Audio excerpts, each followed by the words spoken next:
My family told me to cook dinner right after I escaped death that night. I picked up my suitcase and started a war they couldn't win. The rain tapped gently against the window of our 10th floor apartment in Eugene, Oregon, a building as old as my marriage, 46 years of creaking pipes and fading paint.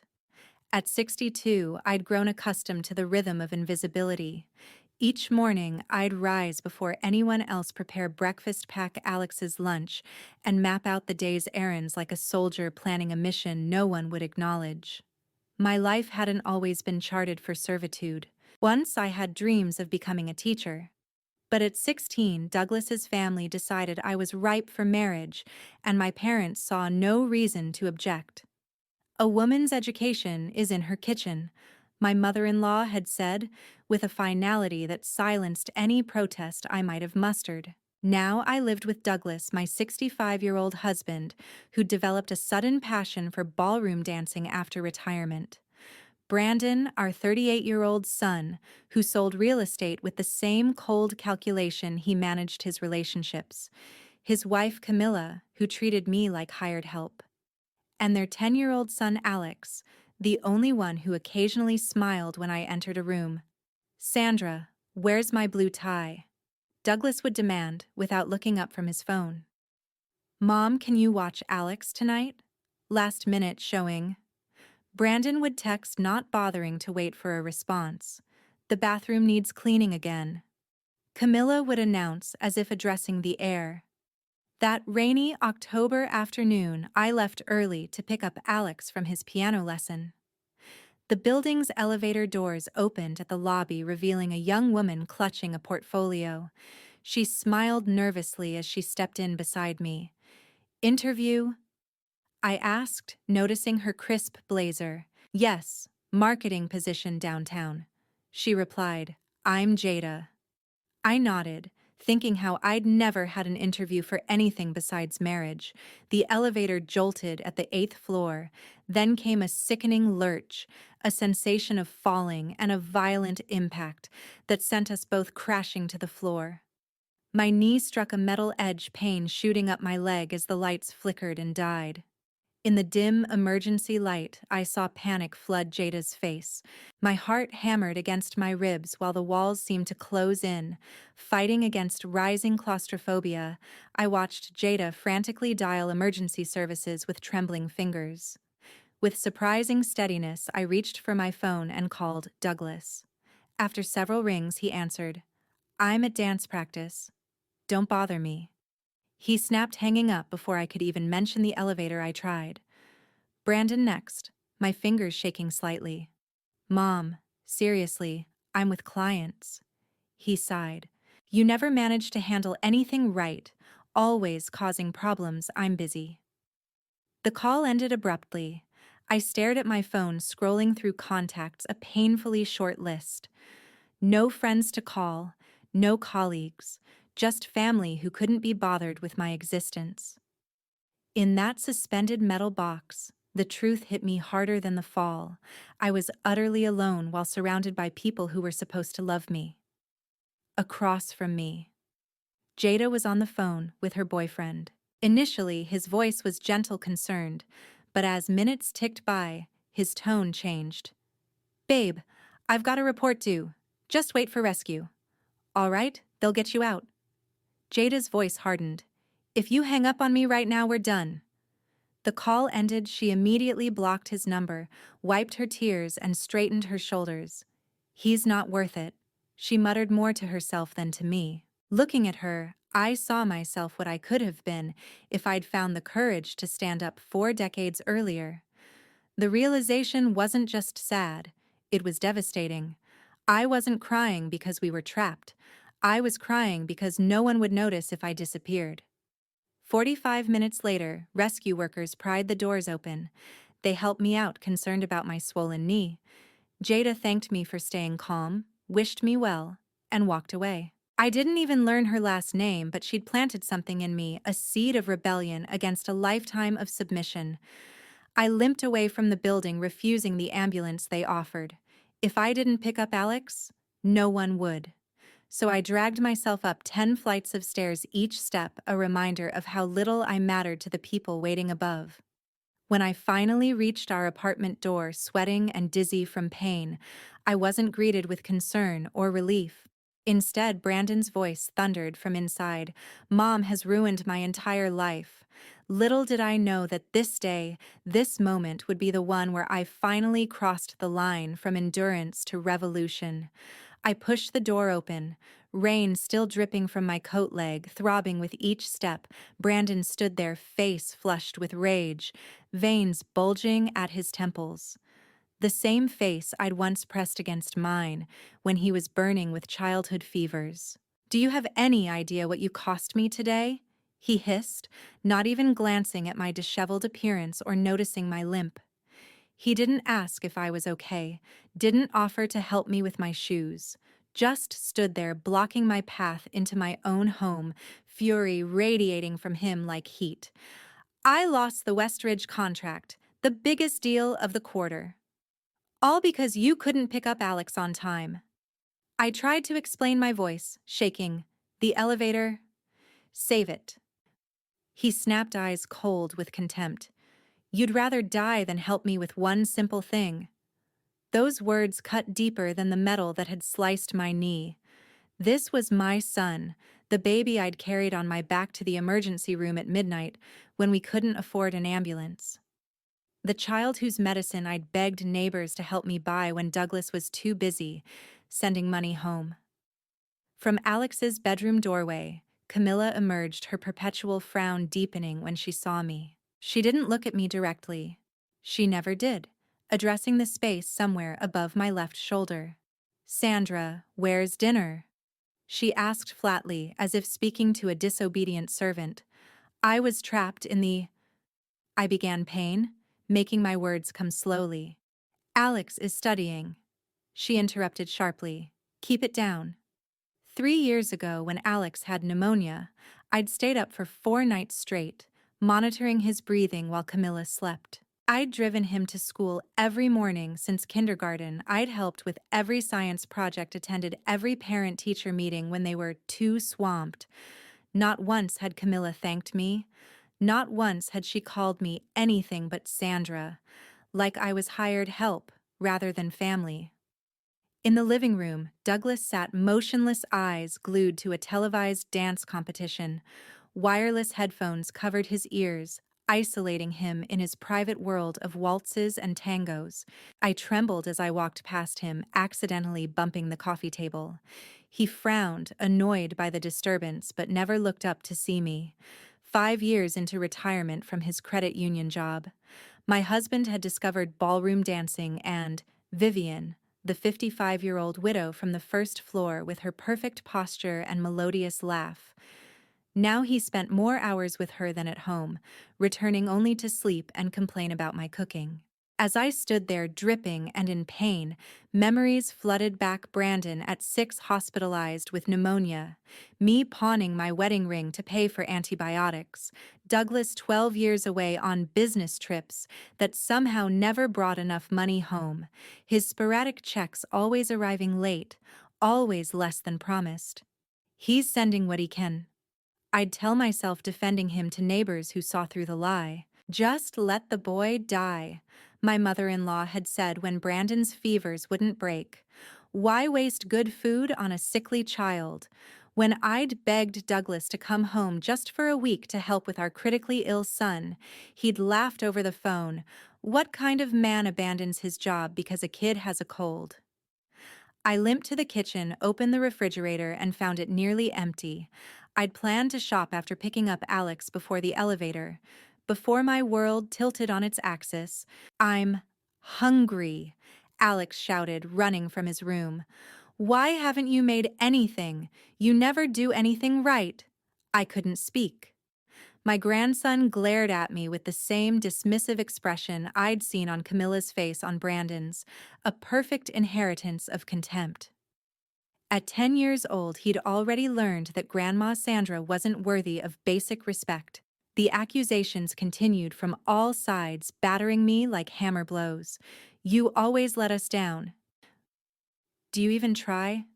Can't you do anything right? No one noticed my bruised knee. No one asked why I was late. No one wondered if I was still a person beneath the roles they'd assigned me. Cook-maid, babysitter, punching bag. Then Douglas, without looking away from his phone, casually remarked, "Vivian twisted her ankle yesterday.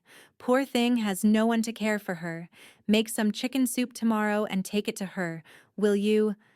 I stood frozen, something crystallizing inside me. My husband couldn't be bothered to look up when I returned home injured, but he expected me to cook for the woman he was clearly infatuated with. In that moment, something deep within me, something I'd kept bent and folded for 46 years, finally snapped clean in two. While I struggled with my throbbing knee and the empty refrigerator, Douglas sat with his legs crossed, eyes never leaving his phone. His voice was casual, unbothered, as if commenting on the weather. "Make some chicken soup for Vivian tomorrow, will you? Poor thing twisted her ankle yesterday. So sad she has no one to take care of her, living all alone." I stood motionless in the kitchen doorway. Then something extraordinary happened. I laughed. Not a gentle chuckle, but a sharp, sudden burst that felt foreign in my throat.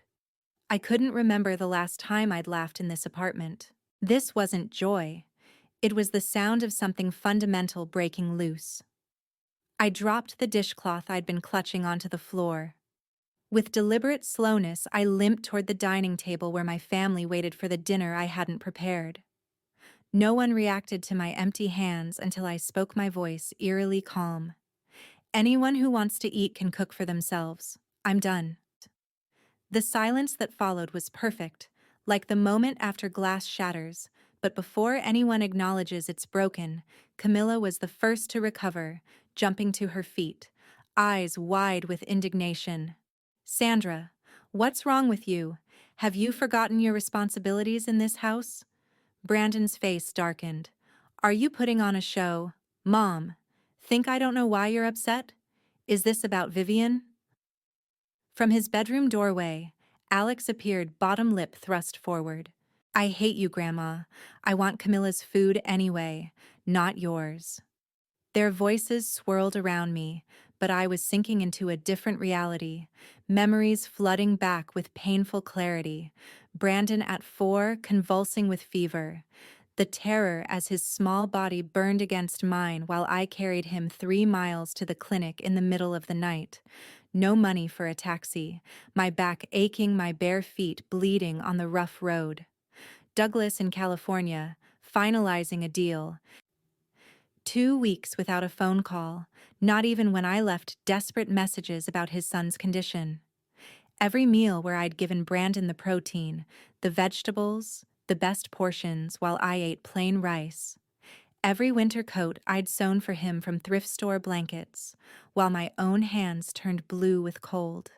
Now he stood before me, this son I had sacrificed everything for, looking at me with disgust, Camilla treating me like hired help, my own grandson parroting their contempt. I turned away from them, walked to our bedroom, and pulled out the old suitcase from beneath the bed. With methodical precision, I began folding clothes, the few items that were truly mine. Brandon burst into the room. "What are you doing? You're leaving. Is this some kind of joke?" I looked up at him, my eyes dry, my voice steady as stone. "I'm divorcing your father. I'm leaving. I will not live with people who treat me like garbage anymore." Camilla appeared behind him, furious. "You've lost your mind. Who will take care of Alex? Who will maintain the house?" Douglas sauntered in, arms crossed, a mocking smile on his lips. "Divorce. Where exactly do you think you'll go? How will you survive? Nobody needs you." The cruel truth of his words hung in the air. He truly believed I had no value beyond servitude. Perhaps he was right. Who would take in a 62-year-old woman with no education, no money, no skills? The world recognized. Brandon stepped closer, towering over me, his voice rising to a shout. "Go ahead and try, Mom. Who's going to take you in? Who's going to feed you? Who do you think you are?" Something primitive rose in me, Then, a mother's rage, long suppressed, but never extinguished. My hand moved before I could think, connecting with his cheek in a sharp, decisive slap. He froze, hand rising to his face, shocked into silence. When you were 7, I said, each word precise. I sold my entire wedding jewelry set to pay for your hospital stay. Your father couldn't send a single dollar. I scrubbed toilets, washed dishes, swept floors at night while you slept, just to keep you alive. I stepped closer, my voice gaining strength. I endured humiliation, hunger, and exhaustion for you. I gave up dreams, education, friends, everything to be your mother.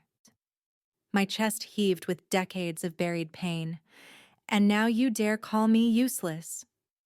They all stared at me, speechless, as if seeing a stranger. In a way, they were. I'd been a ghost in this home for so long that my solid form, my anger, my dignity was unrecognizable to them. But I wasn't finished. I had one more task before I left this place for good. I was going to expose Douglas and his dance partner to the entire building. It was time the world saw the truth about the man who thought I was nothing without him. I stood in the hallway, hand trembling as I pulled out my phone. There was one number in my contacts. I hadn't dialed in years. Tracy. We'd been close in our 20s before life pulled us in different directions. She still lived nearby and had a notorious talent for unearthing neighborhood gossip. Tracy answered on the second ring. Sandra. God, it's been forever. What's up, honey? My voice cracked as I explained the situation. The elevator accident, Douglas's callous behavior, his affair with Vivian, my decision to leave. She didn't hesitate. I'll be there in 20 minutes with the whole crew. Now I know exactly what time to accidentally stroll by that woman's apartment. 8 o'clock right. When Loverboy usually visits. Yes, I whispered, feeling both terrified and exhilarated. They think nobody knows their routine. 90 minutes later, 5 women in their 60s gathered in the building courtyard, armed with smartphones, a pair of binoculars, and a Bluetooth speaker. Just in case we need to create a distraction, Tracy explained with a wink. You know Sandra, she said as we waited. I always wondered why you stayed with that cold fish. You were the smartest one in our group back then. I had no answer. The question had haunted me for decades. At precisely 8 o'clock, we positioned ourselves with a clear view of Vivian's first-floor apartment. Her floor-to-ceiling windows were partially covered by sheer curtains, but the warm yellow light inside revealed everything. Douglas sat on Vivian's floral sofa, his posture more relaxed than I'd seen in years. Vivian reclined dramatically, her supposedly injured foot propped on his lap. She wore a low-cut blouse. I recognized immediately. It was one she'd complimented me on at a building meeting last year. I'd given it to her, thinking she genuinely liked it. My husband, the man who hadn't noticed my swollen knee hours earlier, tenderly massaged ointment into her ankle. He leaned down to blow softly on the area as if his breath had healing properties. Vivian winced theatrically, then giggled, one hand clutching his while the other held a glass of red wine. My stomach churned at the performance. Her so-called sprain hadn't prevented her from wearing 3-inch heels to the mailbox that morning. Tracy's camera clicked continuously. I deliberately turned on my flash, aiming it directly at their window. Douglas's head snapped up. His eyes widened when he spotted our group standing in plain view. Tracy waved cheerfully. Oops, forgot to turn off my flash. Hey ladies, anyone want to see videos of Eugene's most devoted husband? Vivian shrieked, leaping up to yank the curtains closed, miraculously healed of her debilitating ankle injury. Windows opened throughout the building. An elderly woman from the 3rd floor called down. Well, well, didn't her husband die just 3 months ago? Not even decent enough to wait a proper time. From the 2nd floor, Mrs. Chen leaned out. My husband takes dance lessons too. I think I need to investigate this instructor business. A college student from across the courtyard held up her phone, clearly recording. Tonight's TikTok. Model husband Douglas tends to his dance partner with more than just his hands. Stay tuned for updates. Douglas burst through Vivian's door, face contorted with rage. You crazy women, stop this immediately. Recording people without consent is illegal. Tracy cackled. So, you're planning to sue the entire apartment complex. Good luck with that. I stood perfectly still, arms crossed, watching the man I'd spent my life with unravel before my eyes. When he turned his fury toward me, I spoke just one sentence. You said I was nothing without you, but now you don't even have the dignity to ask me to stay. The crowd murmured appreciatively. Someone clapped. Brandon pushed through the gathering, grabbing my arm roughly. Mom, you've humiliated our entire family. How am I supposed to face the neighbors now? How can I sell properties in this area when everyone knows our business? I looked into my son's eyes, feeling nothing but cold detachment. You're worried about being shamed. I've been treated like the hired help for 30 years. Did you ever once stand up for me? His grip tightened painfully on my arm, but I didn't flinch. I'd endured far worse. You know nothing about shame, I continued. Shame is watching your child become someone who treats his own mother like garbage. I was ready to walk away, to finally leave this life behind. But then Douglas's voice thundered from the courtyard. Fine. You want to leave. Let's see if you even can. I returned to the apartment, the spectacle in the courtyard still echoing behind me. My small suitcase was already packed with the bare essentials. A few sets of old clothes worn thin from years of washing. A savings book in my name with enough funds to last a few months.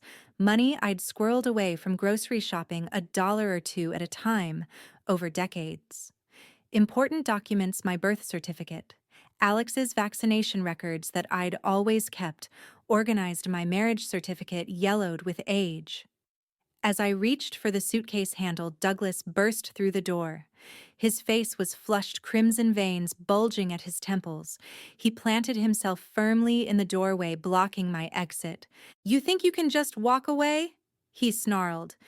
Everything in this house, including the underwear you're wearing, was bought with my money. I met his gaze steadily. I don't need anything, but I am leaving. The simplicity of my response seemed to infuriate him further.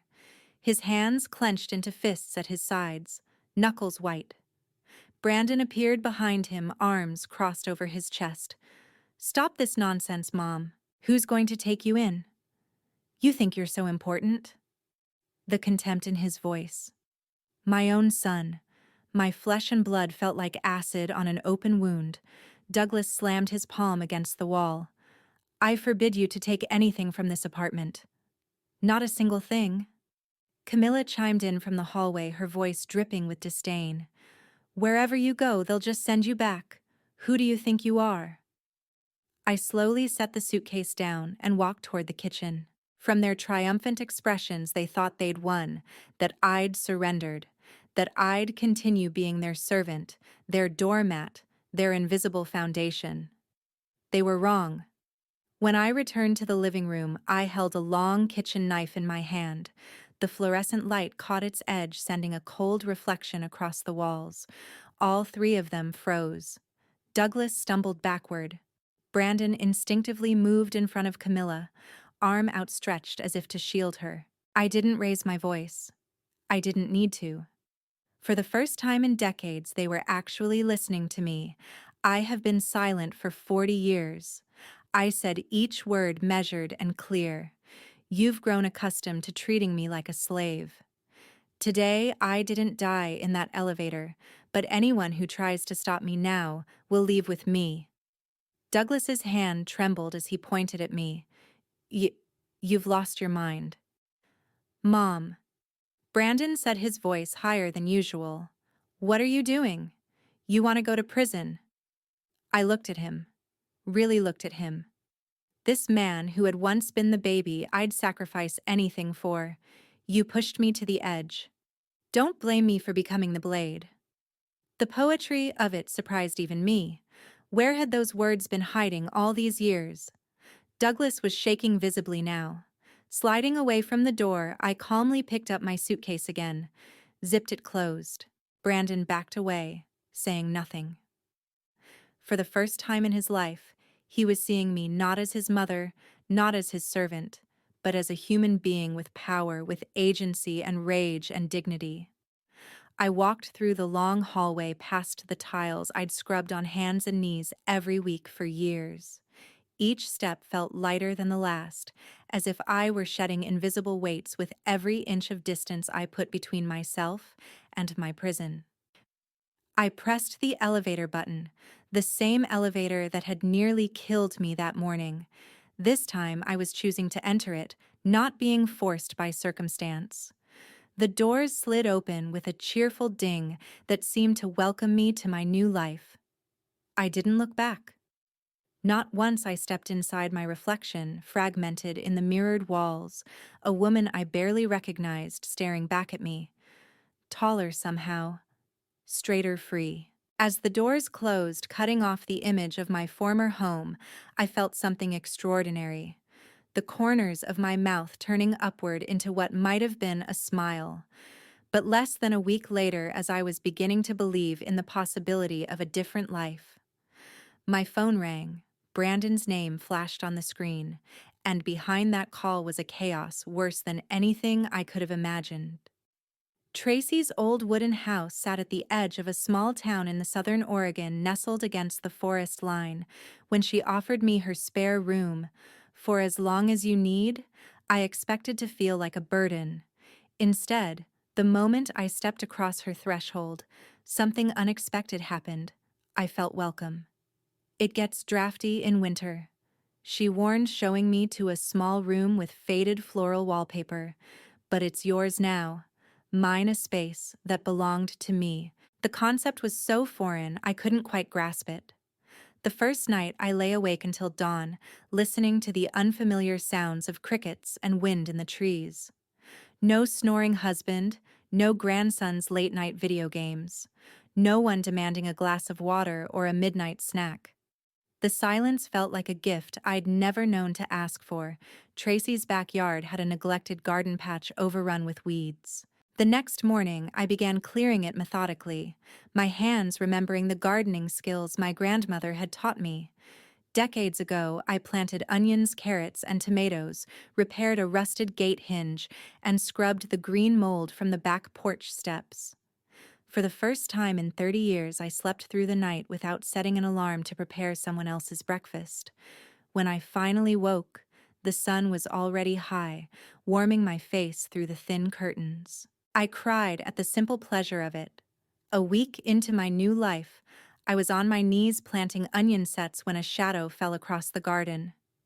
"You're doing it wrong," said a gravelly voice. I looked up, squinting against the sun. A woman about my age stood at the fence, arms crossed over a faded denim shirt. "The rows should be north to south for better sun," she continued, but without the judgment I'd grown accustomed to hearing in correction. "Just a statement of fact. I'm Linda. Live next door." She held out a small container. "Brought butter, can't cook, worth a damn. Trade for dinner." Her directness startled a laugh out of me, a real one, not the nervous titter I'd developed to placate Douglas. That night, Linda joined us for beef stew. The next night, she brought wine. Within 2 weeks, we were inseparable.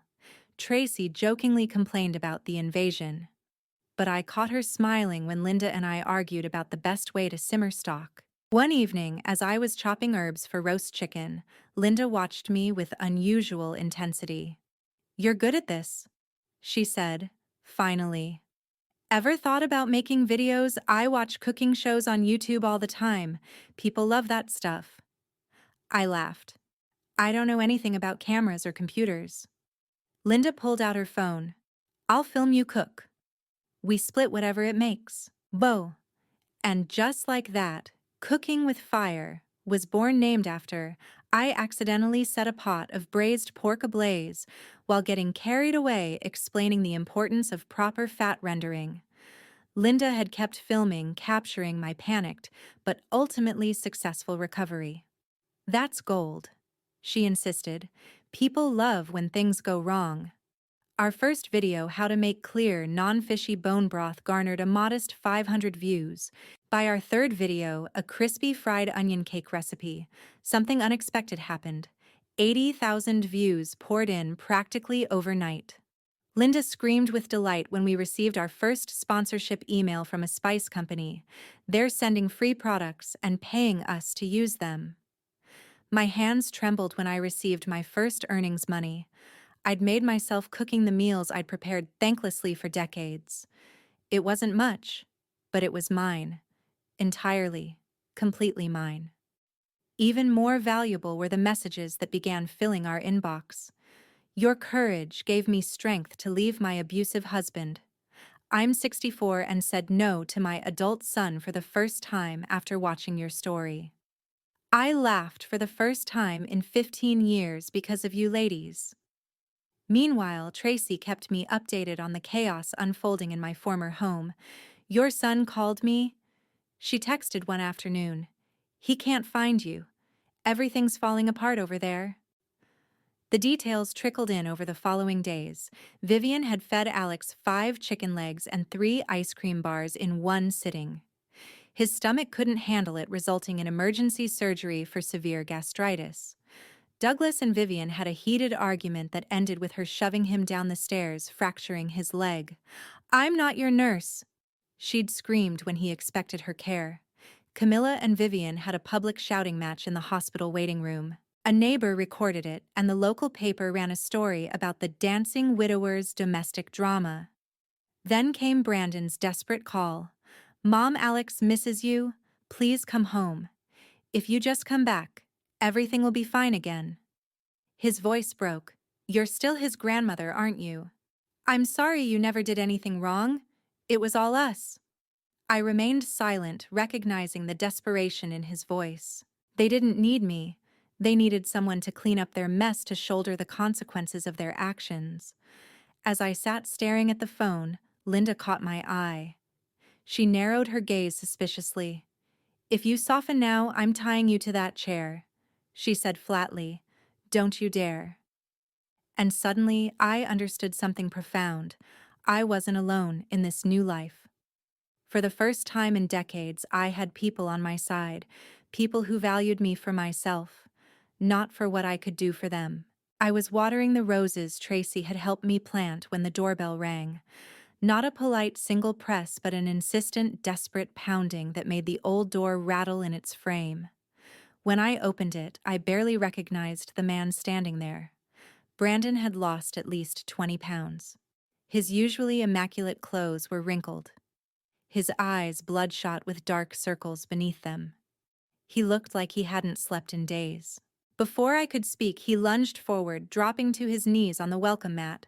He grabbed my hands, clutching them as if they were lifelines, his body shaking with sobs. "I'm sorry, Mom. I'm so sorry," he choked out. "You're the only one who can save our family now." I remained silent, neither pulling my hands away nor returning his desperate grip. I simply watched him, this grown man who'd once looked at me with such contempt, now broken and begging at my feet. Between gasping breaths, Brandon poured out the story of the collapse that had followed my departure. Vivian had initially moved in with Douglas playing nursemaid for his broken leg, until she discovered he had no separate savings account, that his pension barely covered their monthly expenses. She demanded a divorce within 3 weeks. "She just left him there," Brandon said, wiping his nose on his sleeve. "She took the TV and his credit cards." Dad's become scary. He monitors everything Vivian does, calls her 50 times a day, forces her to come over to help him to the bathroom. He's like a different person. Alex had returned from the hospital, changed as well. The 10-year-old who once parroted his parents' dismissive attitude toward me now talked back to Camilla, constantly refusing to do homework or follow basic rules. "He keeps asking where you went. He says it's all our fault." Brandon admitted, eyes fixed on the floor. Camilla had suggested selling the apartment to start fresh elsewhere, but Douglas had exploded. "It's my property," he'd shouted. "You're all just living there on my goodwill." As Brandon continued his litany of disasters, I noticed his tone shifting subtly. The genuine remorse began fading, replaced by something familiar. The entitlement I'd heard for decades. "You're staying here?" he asked, looking around Tracy's home with barely disguised disdain. "Living off someone else's charity." My continued silence seemed to irritate him. His grip on my hands tightened uncomfortably. "I saw your YouTube channel," he said, attempting a smile that didn't reach his eyes. "Making good money, huh? If you could spare some to help with our mortgage payments just until I close this new deal." I gently extracted my hands from his and stood up. Without a word, I walked to the kitchen. When I returned, I was holding a cleaver, the same one I'd used that morning to butcher a chicken for soup. Brandon's eyes widened as I brought it down with precision, embedding it in the wooden coffee table just inches from his hand. "You think I wouldn't dare?" I asked quietly. The color drained from his face. "You've lost your mind." I leaned closer, my voice steady. "I've been insane since the day I gave birth to a child like you." He scrambled to his feet, backing toward the door. "Dad was right. You're dangerous." "Not dangerous," I corrected. "Just finished being your doormat." He fled, but I knew this wouldn't be the end. The Brandon I'd raised never accepted defeat easily. That evening, Linda arrived with a troubling story of her own. Her son Kevin had appeared on her doorstep after 6 years of complete silence. He'd greeted her with flowers and tearful apologies for his absence. "He acted like he missed me so much," Linda said, pouring herself a large glass of wine. "Mom, you must be so lonely living by yourself. Let me stay for a while." Within 2 days, he'd asked her to withdraw her life savings to invest in a coffee shop. Linda had discovered betting slips in his jacket pocket the same night. When she'd ordered him to leave, he'd threatened suicide. She and I had called Tracy, who'd arrived with 2 burly nephews to escort Kevin firmly off the property. "These children," Linda sighed, refilling our glasses, "they grow like mold in dark places, feeding off us." That night, the three of us sat at Tracy's kitchen table making a plan. "We've lived for others long enough," I said, feeling stronger than I had in decades. "It's time to live for ourselves." Tracy nodded vigorously. "You two should just disappear. Change your numbers, change your addresses. Let them feel what it's like to be completely abandoned." Linda and I exchanged looks. This wasn't running away. This was choosing to live without the constant pull of guilt and obligation that had defined our existence. Before dawn the next morning, our bags were packed and loaded into Tracy's car. In my hand, I held a one-way ticket to California. I'd promised myself this wasn't just a trip. This was my new life beginning. As the first light broke over the horizon, we pulled away from the curb. In the rear-view mirror, I caught a glimpse of a familiar car turning onto Tracy's street, Brandon returning for another attempt. But I was already gone. Linda and I crossed America, like two explorers who had discovered the world anew in their 60s. With cheap flights and rental cars, we charted a course determined only by our whims, places we had dreamed of seeing but had always deferred for someone else's convenience. In Napa Valley, we tasted wines neither of us could pronounce, laughing at our purple-stained lips. A French baker noticed my technique with dough and offered impromptu lessons in his kitchen. I learned to make croissants with my own hands, the same hands Douglas had once said were only good for scrubbing toilets. New Orleans embraced us with its sweltering heat and intoxicating music. We wandered into a jazz club one evening, and I felt the bass notes vibrate through my chest. For the first time in my life, I closed my eyes and swayed to music without worrying about looking foolish. When a saxophonist pulled me onto the small dance floor, I didn't hesitate. At Yellowstone, we pitched a tent beneath a canopy of stars so brilliant they seemed artificial, wrapped in blankets against the chill. Linda and I sipped whiskey from metal cups. "I've never felt so small," she whispered, "and yet so complete." I knew exactly what she meant. 62 years on this earth, and I'd never before experienced the profound contentment of existing solely for myself. In Miami, Linda stunned me by emerging from a beach-changing room in a modest black bikini. "Haven't worn one in 40 years," she announced, chin raised defiantly. "Kevin said mothers shouldn't wear swimsuits after 30. We waded into the Atlantic together, two women reclaiming their bodies from decades of shame and service. By the time we reached Hawaii, our YouTube channel had transformed. What began as simple cooking demonstrations evolved into travel vlogs, documenting our culinary adventures across America. We filmed ourselves, learning to make authentic Cajun shrimp in Louisiana, sampling street corn in Texas, preparing freshly caught salmon in Alaska. Our audience grew rapidly drawn, not just to the food, but to the story behind it. Two women who had escaped lives of servitude to build something new from the ashes. Comment sections filled with messages from viewers who saw their own potential liberation reflected in our journey. One video where I tearfully recounted the moment I'd picked up the kitchen knife against my family reached 4 million views.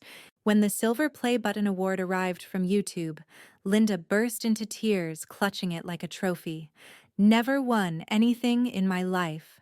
She sobbed, mascara streaming down her cheeks.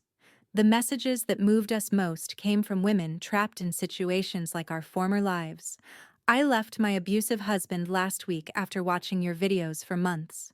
You showed me it's possible to start over. I'm 68 and just took my first solo trip after seeing you both in Yellowstone. My children said I was too old to travel alone. I was contemplating ending my life until I saw your smiles. Now I'm planning my escape." Tracy kept us updated on the wreckage we'd left behind. Douglas had been sued by a former investment partner he'd defrauded years ago. Brandon lost the apartment to bank foreclosure. Camilla had taken Alex and moved back to her parents' home in Arizona. Vivian had quietly relocated to another city, telling no one where she'd gone. Douglas, now wheelchair-bound with no one to care for him, had become the building pariah, verbally abusing maintenance staff and leaving trash in the hallways. 6 months into our new life, Brandon called from an unknown number. His voice was thick with tears. "Mom, Alex keeps asking where you are. He misses you." I stared at the screen, remembering the grandson who had once declared he hated me. "Please, Mom, just talk to him." I pressed the power button, ending the call. Then I blocked the number. The strange thing was, I felt no bitterness anymore, but I also owed them nothing. That debt had been paid in full over decades of thankless service. One evening, as the California sun sank toward the Pacific at Santa Barbara, Linda and I sat on a rocky outcropping behind us. Our camera recorded the sunset for tomorrow's video. "If you could go back," Linda asked, swirling wine in her glass, "would you do anything differently?" I smiled, watching golden light dance across the water. "No. Without that hell, I'd never have known how precious this heaven is." The next day, I looked directly into the camera lens for our closing segment, feeling a strange sense of peace wash over me. I once thought my life was ending when I turned 60. I said, my voice steady and clear, but in reality, I was just beginning. As the screen faded to black, our signature message appeared. "It's never too late to choose freedom."